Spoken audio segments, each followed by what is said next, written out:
Dixon Brutal wreck at 2017 Indy 500 not enough to overcome love for the sport.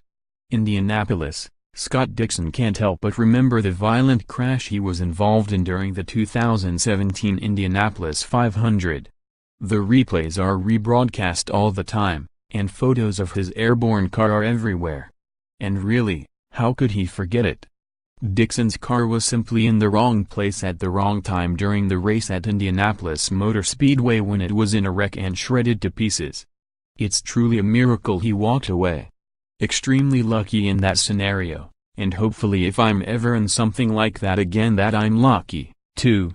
Dixon, the 2008 Indy 500 winner and four-time IndyCar Series champion, said Thursday at the track.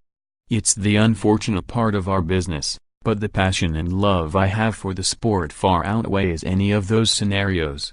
In the first half of the 2017 race, Jay Howard, who drives the number 7 Honda for Schmidt-Peterson Motorsports on Sunday, lost control of his car coming through Turn 1, slid up the track and bounced off the exterior wall.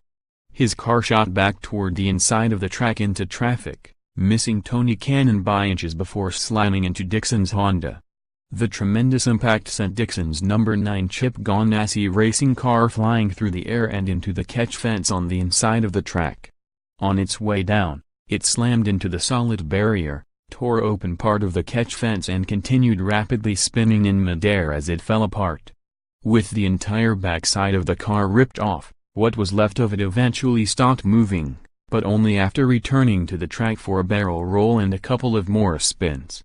Amazingly, the car landed upright.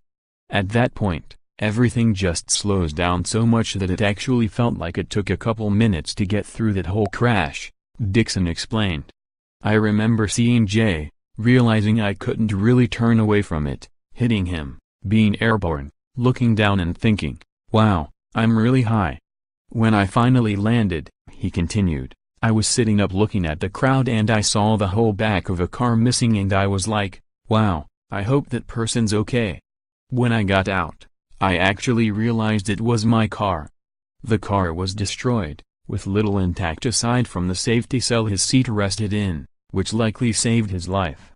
People say we're fearless, but all of us have fear because we have great respect for the consequences of what could happen," said Ryan Hunter-Reay, driver of the number 28 Andretti Autosport Honda. "Going that fast in a lightweight car, 1,600 pounds, it can get airborne very easily. With our heads exposed, it's very dangerous."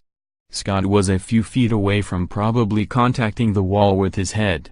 Danica bids farewell to racing with Indy 500, departs with no regrets. Lynn St. James, female racing trailblazer, lauds Danica Patrick's impact hot time at IMS this year and number 39 S Indy 500 could be the hottest one ever. The crowd near the area of the brutal wreck cheered when it was clear Dixon was moving and roared as the track's safety crew pulled up to help him out of the disintegrated car. After being evaluated and cleared by the medical team, Dixon nonchalantly called it a wild ride. Reacted to the crash in an interview with IndyCar, calling it a wild ride. "Now," he said, "watching the full replay was definitely shocking. But he still remembers being more disappointed than anything because he felt his car was competitive enough to win. This is a pretty safe sport," Howard said Thursday at IMS. "People think we're absolutely crazy for doing what we do. I guess we are partly, maybe not wired quite right upstairs.